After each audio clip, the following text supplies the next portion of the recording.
And we are live. Welcome, everybody, to A Nice Place to Brew. I'm Jason. I'm Pauly. This is a show about all things beer and beer making. If you're checking us out for the first time, we're so glad you found us. We'd invite you to check out our back catalog available on our YouTube page under the name A Nice Place to Brew. That's our channel. All of our past episodes are there, going back more than a year and a half. Today is episode 99. We got 99 episodes of this here webcast, going back more than a year. So thank you so much for finding us, and thank you for tuning in. Today is October 14th. Today we're going to be talking about all things beer and beer making, because that's what we do here on A Nice Place to Brew. I had a recent brew day where I brewed an imperial stout. We'll talk about that in more detail. A couple of formalities before we start. We have an audio podcast under the same name, A Nice Place to Brew, that's available on all the podcasting platforms. We have social media links under A Nice Place to Brew and Nice Place to Brew, and we have a website under the website www.aniceplacetobrew.com. Welcome, everybody. Hope you're having a great week. Pauly, how are you, my friend? I'm okay. You have a beer in your hand. What are you drinking, sir? The Redfoot Leadfoot Red IPA that we just released today. Okay. All right. Nice, smooth 6%er. Okay. Cool. What are you drinking? I am drinking a beer from a brewery called New Glarus. Oh. A very well-known brewery out of the great state of Wisconsin. This is a beer called Pear 21. And this tastes like it came off of a tree. Yeah, it does. Don't drink. I love you. You forgot to bring all the 2 bottles for me. I did, yeah. Just don't drink them on me, please. Well, I'm going to have to get them to you quick because they're in danger. Yeah, well, you have to come down and get yourself some 4-packs to save the clock tower, too. Yes, I do. Yes, I do. George is vacationing in the Poconos. Again. So if any of our listeners here are in the Poconos area, please look out for Mr. George and buy him a beer and tell him you love A Nice Place to Brew. Yeah. Tell him you did shout at us today, too. Yeah, exactly.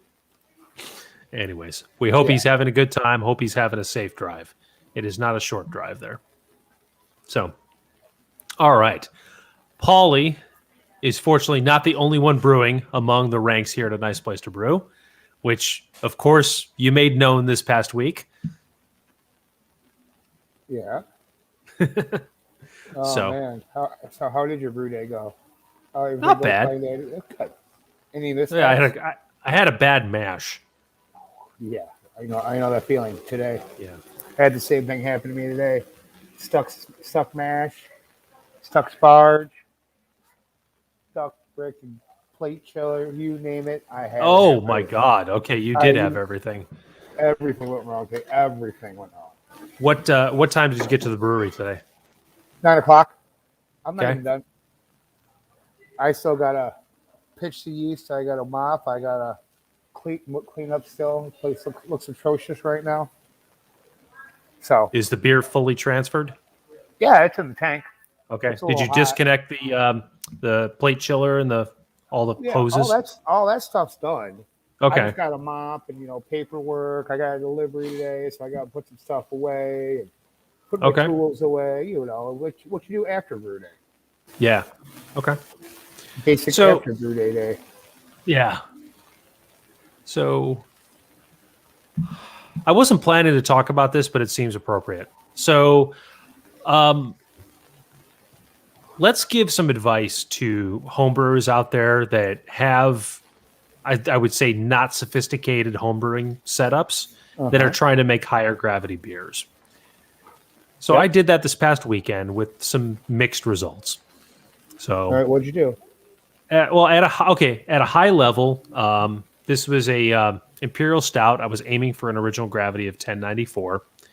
My total grain bill for a 2.5 gallon batch, not 5, it's only 2.5. Let's call it about 12 pounds of grain. So, which sounds fairly reasonable. So you're not getting to the top of a 10-gallon mash tun, Yeah. with 12 pounds of grains. So, anyways, my mash schedule was for a single infusion, no mash out, a slow lauter off after the mash is done, and then sparge on top of it. Now, one thing, Pauly, that you've taught me, which came in handy, is don't start sparging until you have the grain bed outside of the mash water. When you have a dry grain bed. Mm-hmm. Yeah. So I hit my temperatures just fine. I mashed at 152. It was mashing for a straight hour. Drained it off. I had my sparge was roughly 2.5 gallons of water, and drained just fine. Came up with a pre-boil of 1072. Wait, no, I'm sorry. My pre-boil gravity was 1060 after it was all done. And the recipe called for an original gravity or a pre-boil of 1072. So I was noticeably short. And my efficiency was estimated, according to Beersmith, to be about 59%. All right. So, What let's talk. What did you do to adjust? You could always add some table sugar. You could add some dextrose. You could add some DME, LME. I mean, what did you do? Candy sugar. That? Candy sugar. All right. How does that work? Yeah. All right. So, my question is, if I'm a home brewer and I want to have better efficiencies when making high gravity beers, what are the things to do? Good question. I Yeah. mean, pretty much. If you have better efficiency, I mean, it could be your grain, how your grain was milled at the store. Because I know you mill your grains because they have it at Brewer though. They used to carry pre-milled grain back in the day, which was kind of nice. I remember. Yeah. Okay.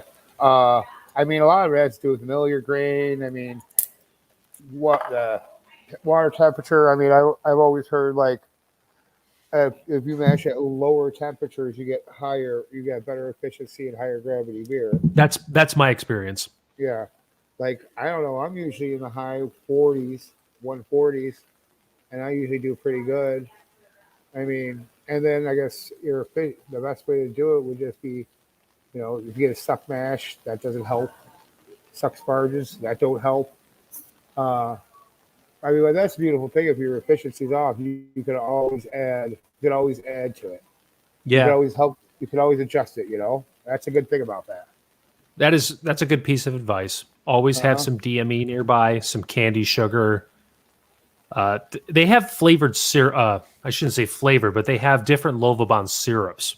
Oh yeah, out there that you can add, and they act just like candy sugar, and they're fully fermentable. So that's a good thing to have on hand too. So that's good advice to have that. I've always had I like having some. I always have like having a DME or LME by. I mean, but usually I'm usually not that far off. I'm only like 10 points off normally, and I'm okay with that, except for this one today. But whatever. Today's brew day was just. It was one. It's kind of funny because I was brewing Pauly's truck. I call it a Ford because they say Fords are. A lot of people don't like Fords. Found on the road dead. I almost walked out today. Middle of the almost day, called it a Ford. Yeah, I almost called it a Pauly's Ford. Okay, so after my boil was done, I no-chilled. Yeah. So I went from my brew kettle to a 2.5-gallon keg where it hung out for about 24 hours, which is longer than it needed to. Pauly, you called me on this, and you were right. That's longer than it needs to get down to a basic temperature, especially if you're using an ale yeast. But I kept it a little bit longer because I was running a yeast starter, because I needed roughly about 200 billion cells to fully ferment this guy, and I just had one packet. Okay. So, and I had time. So, put a yeast starter together and ran it for a little over 24 hours. And I pitched the yeast Tuesday afternoon at about 4 p.m. Okay. So, now. What yeast did you use by chance? 1098. Oh, okay. one of the London Ale ones. Oh, okay. I picked that one because there's some lactose in this recipe, and I wanted a yeast that would finish a little bit drier because there was going to be enough sweetness left over because of the lactose. Gotcha. Yeah, I mean, hey, at least you use lactose you're supposed to, not like these hype breweries. Like, we won't name names, but they throw a lot of lactose in everything. Yes. Yes. So, I had a problem that came up afterwards that I have not encountered in a very long time. What's that? Partially because I have steered away from making high gravity beers for the most part. Well, this old thing just reared its pretty face once again. What happened? Blew off. Oh. Yeah.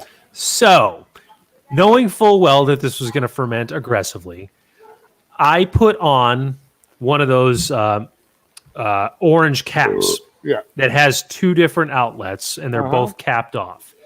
So making a blow off out of that is reasonably simple. You just take off one of the plastic inserts, stick some line of tubing into it, and line up that tubing into a bucket of sanitized water. Simple enough. As long as that cap does what it's supposed to, which is remain airtight. Well, it didn't. It did not remain airtight, and also that remaining piece that was capped onto it blew off. Oh yeah. So I've seen it happen before. Yeah. So I played around with that same cap trying to make it work, and to no avail. I spent about a good 45 minutes trying to do it. So my next course of action, which ended up working, is I had an airlock here at the house. Put on the airlock, took off the cap of it, and put down a set of tubing into the insert on the end of it. Yep, that'll work. It's exactly the same as a standard blow off, just using an airlock to do it. And that thing's been bubbling like crazy since. Or another thing you could do, which I'm actually a bigger fan of, because I've actually had with the airlock, I've had that pop off on me too. Is you could go get the tubing that is the size of your inside diameter of your carboy. So I think it's like 1.25 inches, maybe 1.5 inches, and now you got a full port. You don't have that restriction of the 1/2 inch or 3/8 for the blow off on there. That actually works really good too. And your local homebrew store should have it. I know they have it at your local homebrew store because that's where I bought them. I got a funny story to tell you about one time. Yeast, I think it's 1010, the American Ale yeast. I think it's a 1010 one. Okay. That's a very, very aggressive, high flocky yeast. And one time, I was living with my buddy Brian, and we were brewing, and we brewed at night, and we woke up, and the thing was going good. All of a sudden, I hear a pop. Well, this yeast got so excited. This was like 8, 9 o'clock in the morning. It shot the cap of the 3-piece airlock, and you know those little table hockey games that you would see at like Chuck E. Cheese or Showbiz. They had that. We had that. We'd use that as a fermentation chamber, like blankets around there, so it'll be all dark. And you look underneath. You look on the underside of it. There's a perfect circle where that cap is, and yeast all over the place. And so here we are, 8, 9 o'clock in the morning, trying to change the airlock. With Bradley, fuck it, go to Brew and Go. We're dreading it, being at Brew and Go. Like we were there like 45 minutes early, waiting for them to open, just so we could blow off tube and get out of there. And go back and change it. And that's why actually I've gotten to the point where nowadays I just pretty much I just go straight blow off tube. Really? Yeah. I did that for a while too. When I trusted those blow off caps. Well, that's the thing. I feel like I'll never use one of those ever again. Yeah. Oh, I mean, a lot. Like I've been even the corks or the universal bungs and all that. They all have their moments too. Okay. You know? I've never had a bung not work. I've had a bung blow off. That I certainly have, but no, never this. I pushed a bung through a carboy. Oh yeah, I've done that before too. I mean, that's why I'm a fan of the universal bungs, the ones that. Yeah. And then one little trick that I learned when I was brewing at Brew and Grow, you know how Star Sand's real slippery, and Mm-hmm. that bung likes to push its way out a lot. But what Mm-hmm. I'll do is I'll take some rubbing alcohol and rub the bung and rub the carboy, and then that it gets rid of all that sanitizer, and it sanitizes it with alcohol. And Okay. you'll never have that problem again. Yeah. We've talked about a couple of good solutions to clean things from that residue. What's that Uh, spray bottle that you have there at the brewery? The one from Florida? oh, that's Sheila Shine. Yeah. No, that's for just shining tanks. Okay. That's Oh, Sheila's. are we not talking about the residue that's left over from the Star Sand? Well, I don't use Star Sand. Okay. The only time I use Star Sand at the Brew and Grow is, Yeah. you know, I mean, I use a non-foaming peracetic acid for sanitizer, and that's not Okay. slippery at all. Oh, okay. Okay. That's what we use. I mean, you've done it before. You dump it out of that big giant container. You got the 100 milliliters. Yeah. So that's what that's all about. Oh, Okay. sorry. Uh, I just alleviate. what else? What else? What else? Okay. So tell me this. Being that my blow off setup failed, so let's put a time frame around this. So I pitched the yeast on Tuesday at, let's call it 4 p.m. Okay. On Wednesday, call it late morning. No, not even late morning. It's probably 8:30, 9 o'clock.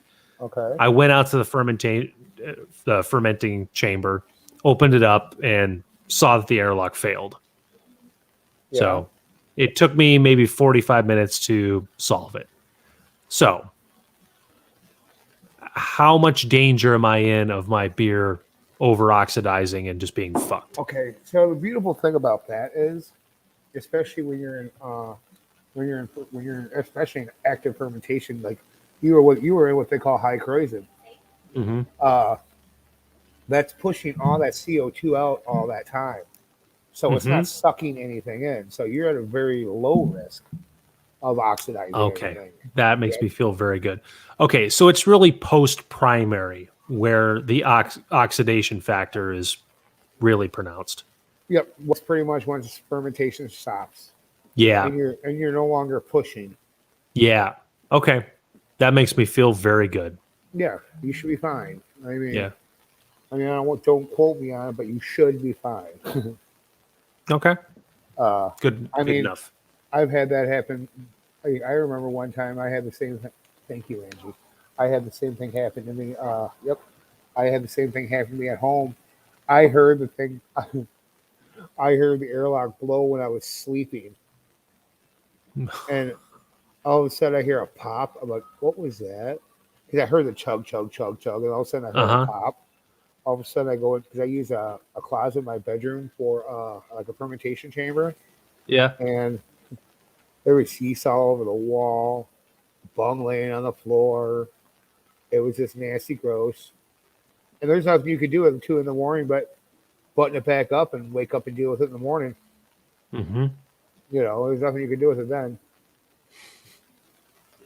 Did you say you had a stuck mash? How'd you alleviate that? Did not have a stuck mash this time. That was me today. Never mind. Yeah. That's okay. No, I just had a bad efficiency. That's what's bugging me. And Yeah. I mean, I would probably say it could be probably from the crush of your grain. maybe. I mean, how was it? How'd the grain look when you milled it? I don't typically have problems with that. I mean, I know the goal with the mills is just to crack the grain and not pulverize it. And I would say a good portion of it was a little bit pulverized, but for the most part, it looked like a pretty normal milling. Yeah. Okay. Well, that usually, even when it's pulverized, that's actually pretty good because then you're getting everything out. Then Yeah. that's when you get the chances of suck mashes, but that's where rice hulls come in handy. Okay. No, that's a good point. And then like Tiggy said before, you know, rice hulls are really some of the best things you can ever have. Yeah. Like I know a lot of homebrewers, and hell, I do it. I do it all the time too. A lot of homebrewers, they always throw like a handful or two rice hulls in just for good measure. Hmm. You know, That's good advice. yeah. I mean, you're not gonna throw your beer off by having rice holes in it. And you know what? Like a lot of pro guys have said too. Rice hulls are cheap enough to where to help you make sure you have a good beer and no problems. Yep. It's a good insurance policy. It's a great Agreed. insurance policy. Yeah. So, uh, but sorry, my mind's wandering today. That's Uh, okay. Mine is too. yeah, but yeah, I would say probably just make sure. I would say maybe next time you do a little bit of rice holes, check your mash. I mean, you said you had a good sparge, you didn't have a suck mash or anything, Yep. so you're good on that. I don't really know what else to tell you on that one. No. I mean, No, the thing. I had candy sugar around, so I was Uh able to bolster the gravity as needed. huh. So Yeah, I had some. I just added 30 pounds of dry malt extract today to a beer. did you Pauly's really? Ford. I did. I think that's it. I was gonna change the name of the truck, name of the beer to Pauly's Ford because a pain in my ass, a real big pain in my ass to brew. So that's an important part as far as the addition goes because dry malt extract is not 100% fermentable. Is that Uh, correct? Yeah.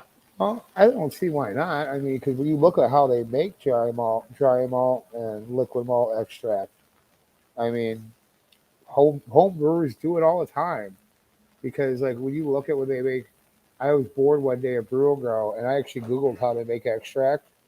And Okay. what they do is they just go through the whole mash process like we would do normally, Hmm. and then they either dehydrate it or they just boil it down to caramelize it. Yeah, if you got a chance one day, just go on, just Google that because there's a real nice chart about it. I think Brees. There's a real nice chart about it. Okay. Now the boiling down to create a syrup out of it, that does make sense to me. And then when you think about it, like extract brewers, that's all you're using is dry or liquid malt extract. Right. That's all they use. I mean that just takes the place of your two row, your base Hmm. grade. Hmm. So I don't see why it would not be 100% fermentable. Okay. It sucks to work with. It's gross. It's sticky. I got a mess back in the back that I got to clean up tomorrow. Oh, you can't wait to see this mess. I got to clean up tomorrow. I'm not happy about it. Yeah.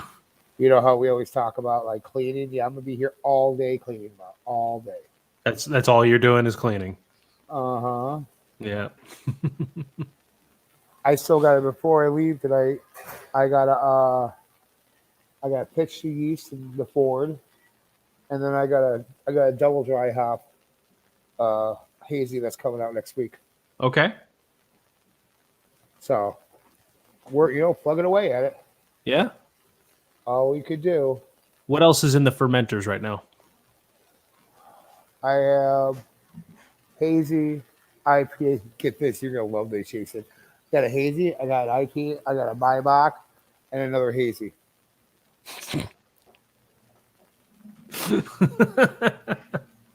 All right. Yep, I do. So, if you're a fan of hazies, come to the world famous Route 66 Well, in that or Wilmington, hoppy Illinois. beers. Well, it's just the thing is all of those four beers in that category are all they're running low. We needed to do them, so we're just All right. doing it real quick. Okay. Here's one thing I could tell the listeners: if any of you guys are have any inkling of home brewing, and you just kind of check the show off and see us act like idiots. If you really want to home brew, we're going to start doing homebrew classes down here at Old School in Oh, January. oh, do tell. Uh, you have heard of Saugatuck, right? Yes, I Saugatuck have. Brewing? Well, Very good beer. you know how they have that homebrew thing where you could go in there, pay a fee, and they'll do a 5 gallon batch with one of their brewers. I didn't know the brewery did that. No. Yeah, they do that at the brew. I think it's Okay. at the brew pub. You know, my Steve was telling me when he was at their tap room. You look at the brew house, and it's got a bunch of little anvils lined up along a wall. To where you pay so much, I think it's like $300. But then, what you pay that $300, you walk out. After it's done, you walk out with a bottle of beer, and you brew it all yourself. And you learn to do it. So we're doing that here at the brewery. I want to do it just strictly because, they were thinking about bachelor parties, birthday parties, blah blah blah blah. And like, I want to get more. I don't want to get brewers out of this. I don't want people that just fucking do this and it was fun. We did it one time. No, and then I'll be doing plugs to like a nice place to brew. Come listen to us talk about it and learn. Yeah. If you learn anything. And then, I'm going to plug the local homebrew store too. And then talk about joining a homebrew club. Those are the things you do. That's what I did. That's how I learned so much of what I learned. If it wasn't for the Joliet Brewers Guild and Brew and Grow, Lord knows where I would be. Yeah. Oh, I wouldn't. Sure in the hell wouldn't be down here at Old School right now. Excuse me, sorry. It's all right. Hey, hold on, let me check a temperature real quick. Sure. Hops. All right, almost at pitchy temperature. Okay. I put it in a little hot, and this Kavik stuff. I'm telling you, Jason. Next time you do a hazy, go use the Boss, or if you just want to screw around and make a really quick IPA, Lutra. Get the Lutra yeast. Okay. And just chill it down to like 90 degrees. Chill. From the boil. Yeah. Okay, that's a good point. And then once you get it down to 90, that stuff works quick. I think it was a couple weeks ago. Yeah. It'd be 2 weeks ago now. Yeah, 2 weeks ago now. I brewed on a Friday, and then I got some friends down here. They bowling on Friday nights, and they asked me to go bowling with them or hang out with them bowling. So I was like, "Hey, sure, I'll go hang out. I've been to a bowling alley forever." So I pitched the yeast around 5:00, and by 10:00, 9:30, 10:00, when we came back to have a couple more beers, it was already fermenting. Yeah. So 4 hours, it was already fermenting at 95 degrees. And it was done in 48 hours. Yeah. Yeah. That Kavakius stuff, that's the one that'll do it. I've done that. It's been, now that I've used it, it's my, I swear by it. I don't think you've made an IPA in the last 6 months that didn't have that. A hazy. I use 05 a lot. For non-hazy IPAs? Non-hazy IPAs, I mainly use US 05. Uses 05? Okay. All right. I'll use Lutra every now and then because that's like a US 05 on crack. Mm-hmm. Or if you want to get technical, the Chico yeast from Sierra Nevada. Okay. It's just that on crack, where it will ferment in 48 hours. Mm-hmm. It's kind of funny because I was doing the math last time I had this IPA. When I put this in, I'm like, I really didn't need to use it, but I don't know. I don't want to sit in my cooler for months on end. It's a $150 pitch, so just go ahead and use it. But so I would say, yeast is really good. Kavik. What's going on over there?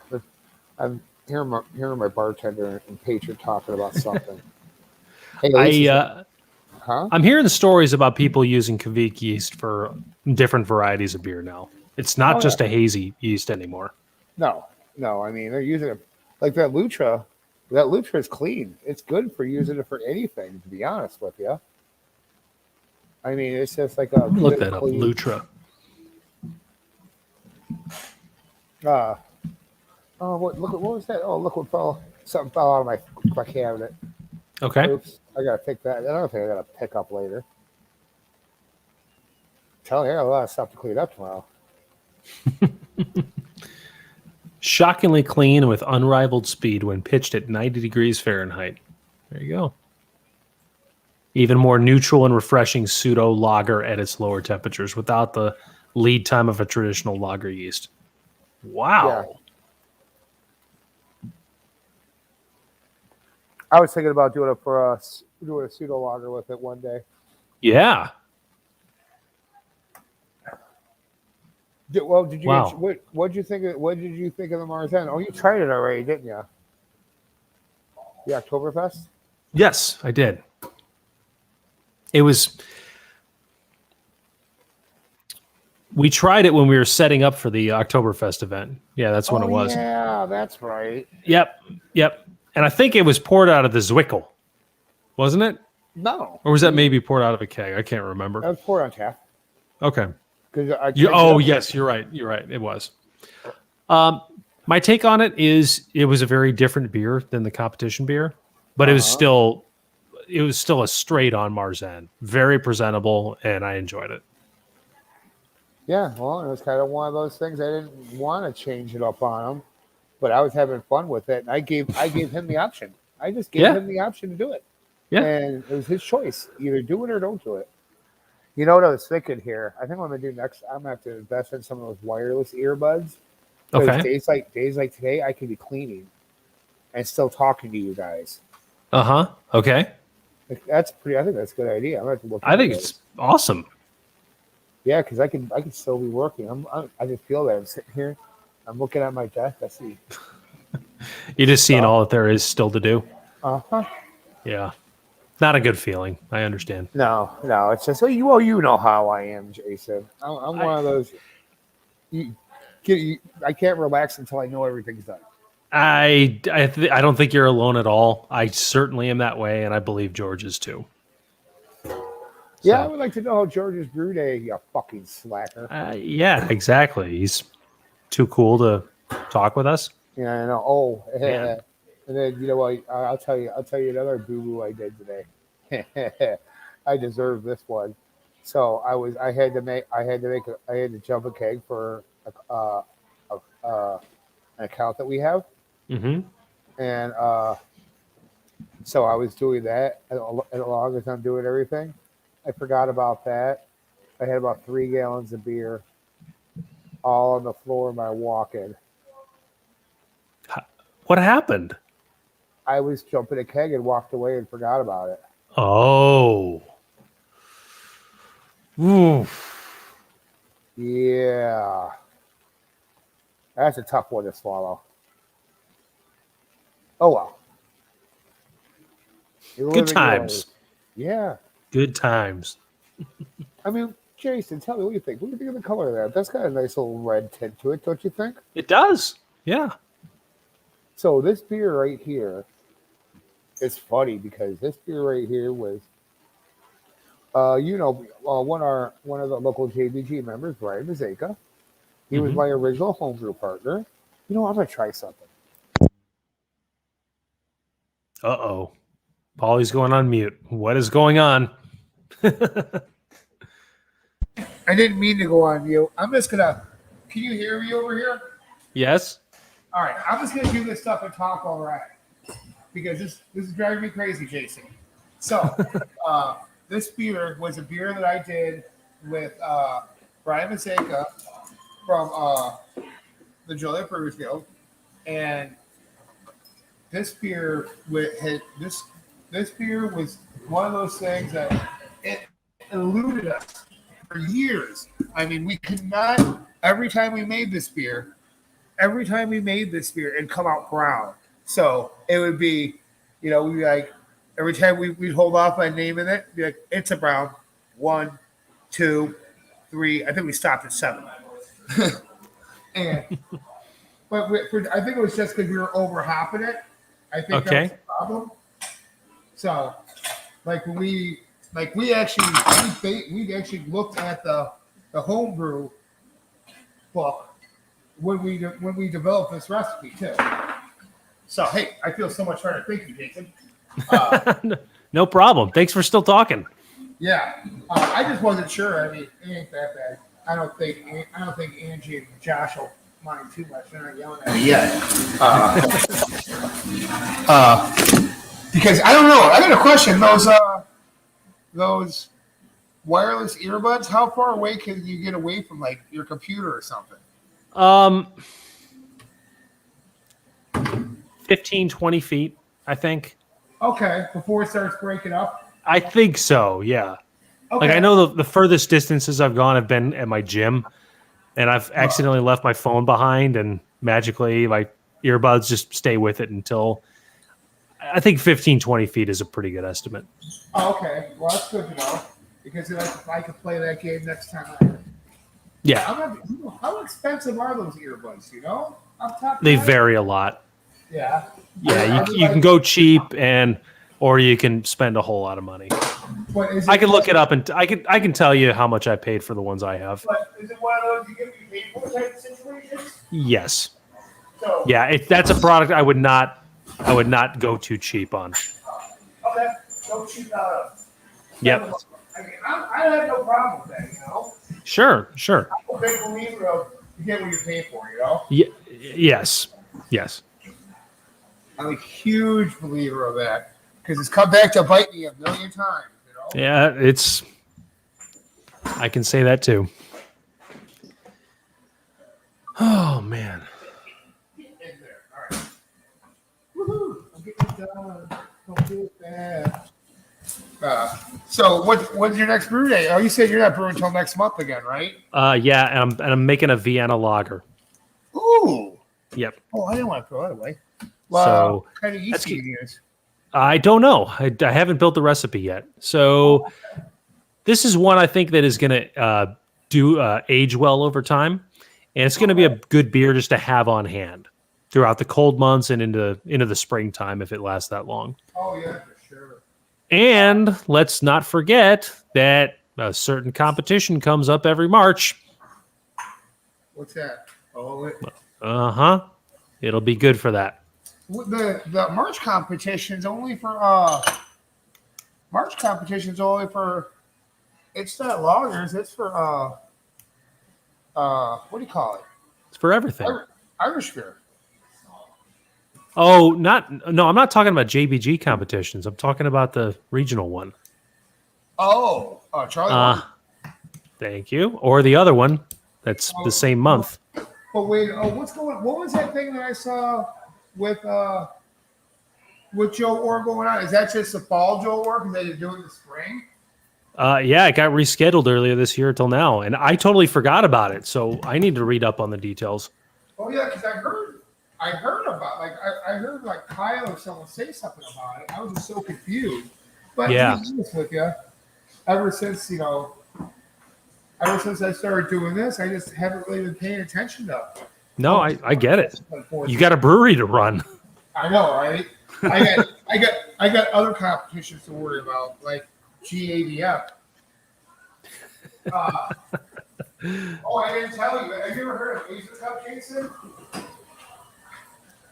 Come back and say that again. Have I ever heard of what? Have you ever heard of Mazer Cup?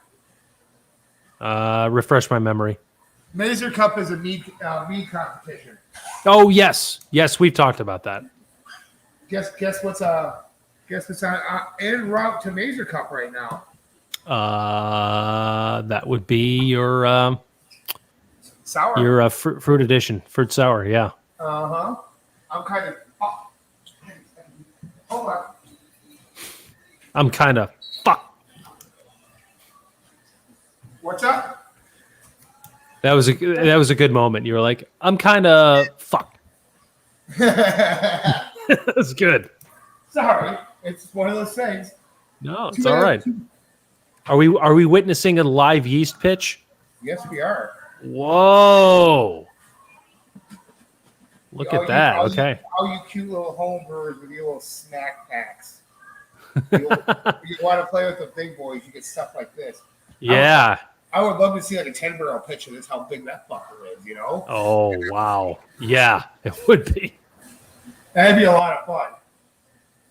Oh, man. Yeah, it's 97 degrees. It's only 2 degrees higher than it needs to be. It'll be fine. Yeah, it's going to come down easily. Oh, yeah. I even have I got the glycol on right now, too, so. All right. But, yeah, 2 heads up here. Let me see if I can, hold on. Witnessing a live yeast pitch. Oh, yeah. All right, let's see. Yeah, you got a good angle. Ah, there you go.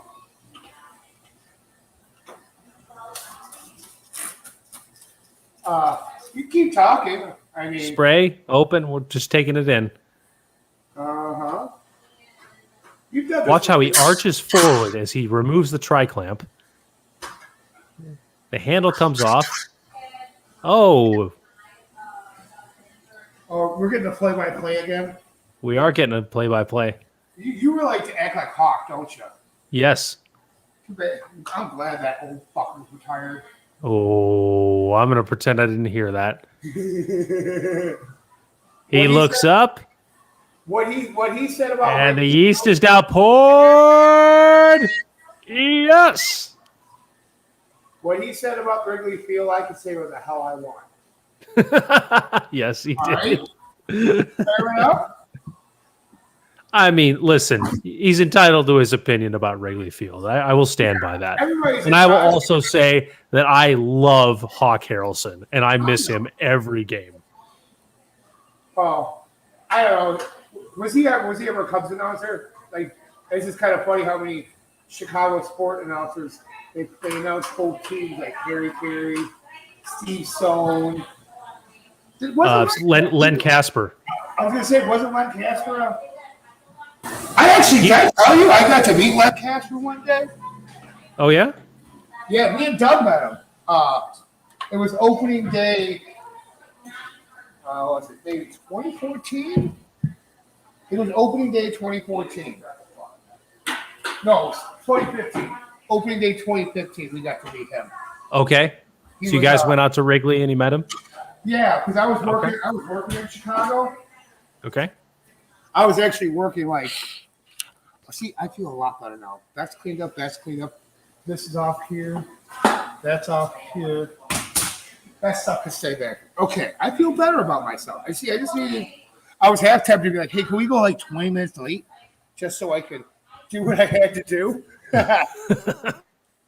I still got more to do, but at least I got all that done. I can look over there. That looks clean. I don't feel as bad. Back here, whatever. It's not like there's a lot of people. Not like there's a lot of people here tonight anyway, so I really don't care. Oh, okay, good. Hey, on the last broadcast, which featured two people that are full-time firemen, and we talked about a brew day for the fire blend, and there was a fact that came up, and that was that Route 66 is trying some new things to bring in people into the brewery. So during the broadcast was the first Route 66 vinyl night. Yes. So what has Route 66 done since then? Nothing really. I mean, we only do vinyl night once a month, but all the other girls got some ideas. I came up with the homebrew thing. Okay. I'm going to do homebrew classes. We kind of stole this idea from the JBG. We're going to do the Arctic 0.5K around our parking lot. The Arctic 0.5K. What? Got a problem with it? No. It's kind of funny, right? Is it going to be like the first week of January, like a really cold time of the year? I don't know exactly when we're going to do it yet. Okay. All right.